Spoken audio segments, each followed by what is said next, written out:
i somriu. Aquest és tan bojós, es diu cada nit. Sempre barallant-se, sempre discutint, quan no per un pa. Hola a totes i tots. Avui en Coses Boniques de la música que ens uneix anem a entrevistar al poeta Marc Granell. Marc Granell ha escrit molts poemaris, alguns d'ells per a xiquets i xiquetes. I també ha guanyat premis prestigiosos com el Premi Vicent Andrés Estelles, el Premi Ausiàs Marge de Poesia i el 2020 va guanyar el Premi de les Lletres Valencianes. I el motiu que l'entrevistem avui és que Marc Granell és el poeta valencià que ha escrit la lletra de la cançó La lluna se'n riu. Aquesta cançó l'han compost els nostres companys i companyes de l'IES Fra Ignacio Barrachina. I nosaltres l'estem cantant amb motiu del Dia de la Pau i la no violència escolar.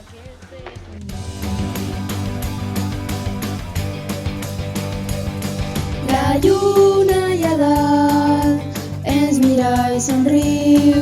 Aquest és tan bojós, es diu cada nit. Sempre barallant-se, sempre discutint, es diu quan em mira. La lluna i se'n riu. Com se te'n va ocorrir fer este poema? Doncs a mi m'agrada molt mirar la lluna. És una cosa que em fascina. I mirant-la, vaig pensar que ella també ens mirava a nosaltres. I què veuria ella de nosaltres, de les nostres actuacions? Ahir és on vaig fer el poema imaginant el que la lluna veuria com actuàvem nosaltres i es riuria molt de les nostres baralles, de les nostres lluites, de les nostres guerres. D'això naix el poema. Per a vostè, escriure poesia és fàcil o difícil? Tot és fàcil o difícil de fer. És qüestió de, en la poesia, per una banda, d'inspiració i d'una altra d'ofici. I l'ofici s'aprèn amb el temps, com qualsevol treball. En què t'inspires per a escriure els poemes? La inspiració, que jo considero molt necessària, ve de la vida, de tot allò que veus, que vius, que sents, fins i tot de les notícies dels telediaris i també molt fortament de les lectures que has fet d'altres poetes, d'altres narradors, dels assagistes. Has fet algun poema de comèdia? De comèdia exactament no, però jo sí, en la meva poesia, tant per adults com per a infants, utilitzo molt la ironia, l'humor però irònic, crític, com és la meva poesia en general. Fas poesia de política per a xiquets? Jo, per a xiquets, utilitzo els mateixos temes o parlo dels mateixos temes que em preocupen també per a escriure la poesia per a adults. Per tant, un dels meus temes, no tant política en sentit concret, però sí és la reflexió sobre la societat, com actuem en el món i, per tant, des d'un punt de vista crític, tant de les actuacions nostres com de la història i, en aquest sentit, també ho aplique a la poesia que faig per a vosaltres. Quants poemes has escrit? Doncs no ho sé exactament quants poemes són, però la veritat és que estic escrivint-ne des de fa 51 anys ja i en tinc molts. Jo crec que podria ser cap al miler de poemes, molt fàcilment que haig escrit. Tinc 23 llibres de poemes escrits i segons la quantitat. Hi ha altres que no han aparegut en llibres i, per tant, jo crec que cap al miler podria ser, sí.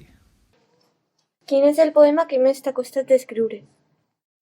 Tots costen escriure per igual, més o menys. Hi ha algun que has d'estar més temps pegant-li voltes, potser, corregint-lo, però tot poema necessita un treball, un temps, i per tant és difícil, qualsevol poema és difícil escriure per a aquells que mínimament bé.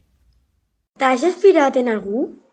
Com he dit, la inspiració ve de molts llocs de la vida en general i, per tant, hi ha hagut vegades que sí que m'he inspirat en alguna persona, sobretot els versos que vaig escriure per a anar d'amor, això sí que està inspirat en alguna persona, però també m'inspira molt, com he dit, la poesia que llisc. Hi ha poetes que m'han influït, hi ha poetes amb els quals estic molt pròxim de com escriuen i com pensem i com realitzem els poemes.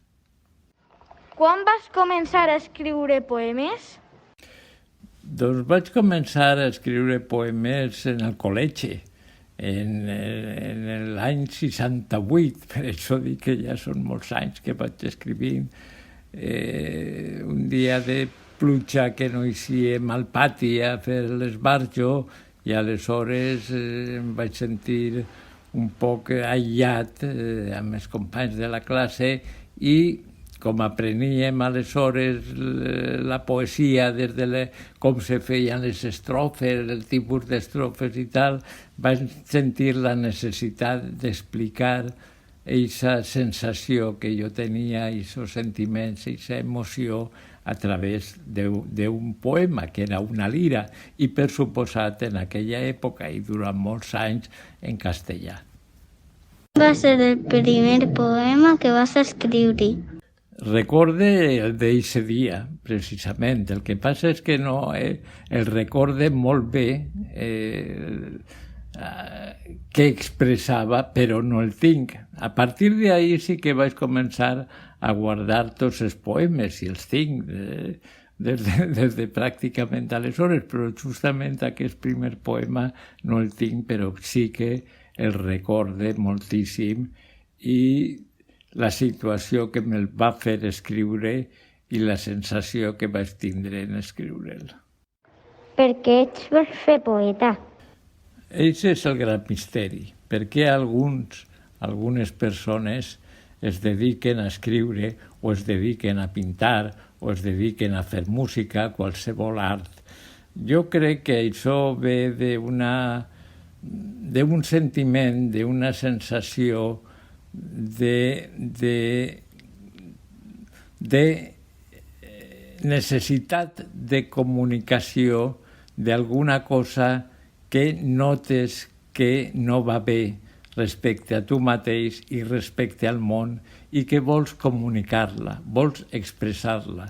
D'ahí parteix el fet de començar a escriure, de començar a pintar, de començar a fer música, però sí que és cert que normalment se comença potser per la poesia perquè és l'art més fàcil, vull dir fàcil en el sentit de que demana menys materials per a poder fer-lo.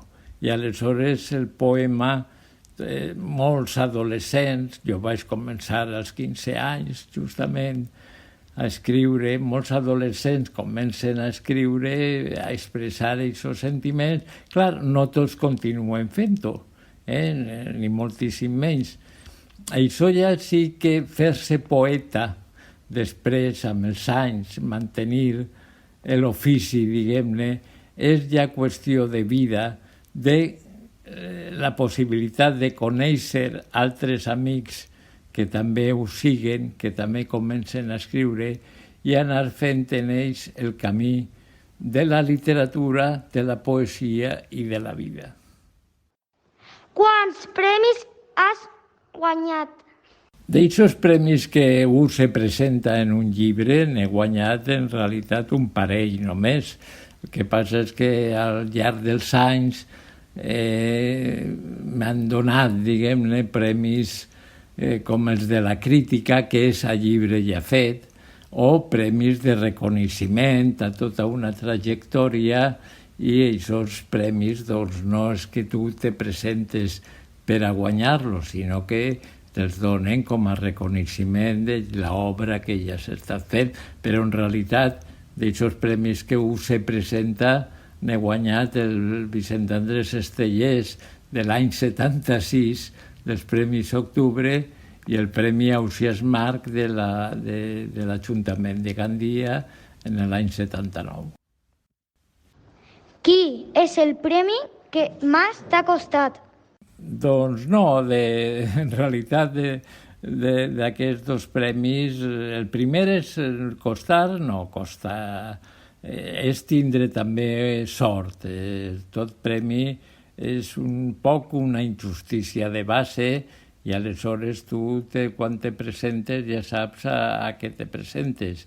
El llibre amb el qual te presentes sí que ha de tindre una qualitat per estar entre els finalistes i aleshores ja depèn dels gustos del jurat i d'algunes circumstàncies. Per tant, costar guanyar doncs depèn de moltes coses.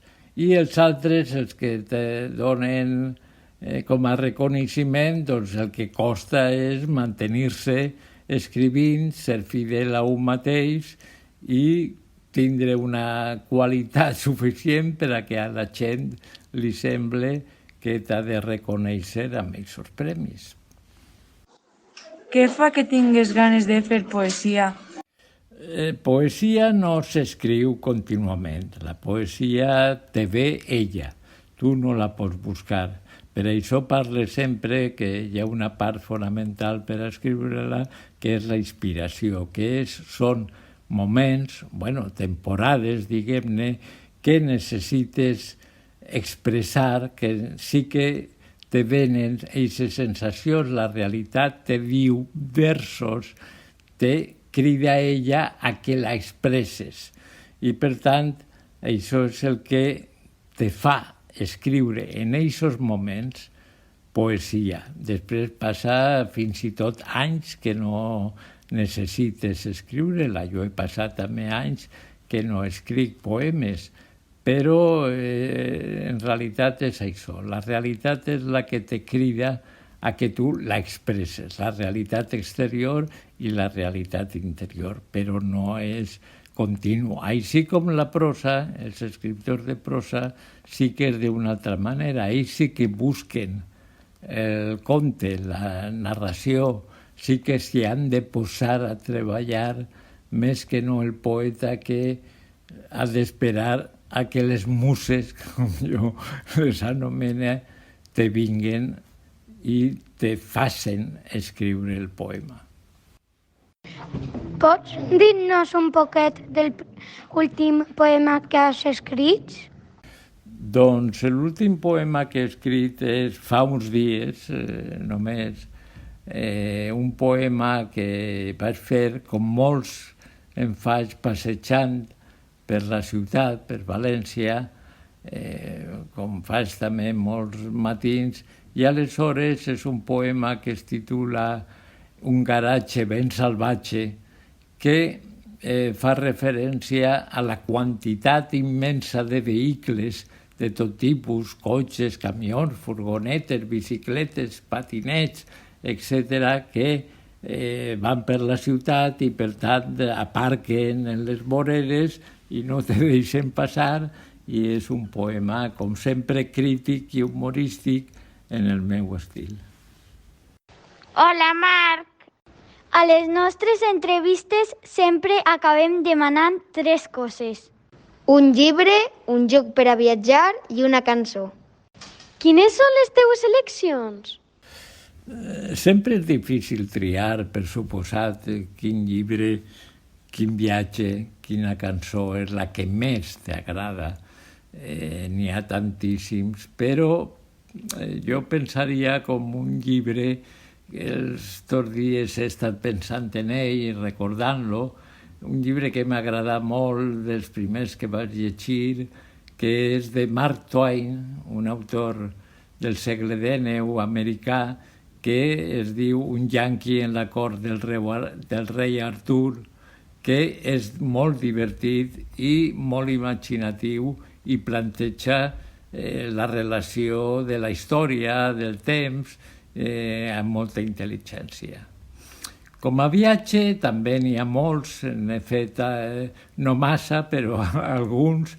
Com a ciutat, la que més m'agrada potser siga París, però com a viatge el que potser més recorde i el que més me va omplir perquè el desitjava des de l'adolescència, des que vaig aprendre en el col·legi grec i llatí i el món de l'humanisme, és el viatge a Grècia. Trobar-me, i ho havia promès, quan jo era jove, havia promès als grecs que aniria a Grècia a veure totes aquelles ruïnes, tots aquells ambients que havien provocat aquesta gran literatura i ens havien fet a nosaltres mateixos, i aquell viatge va ser fonamental per a mi.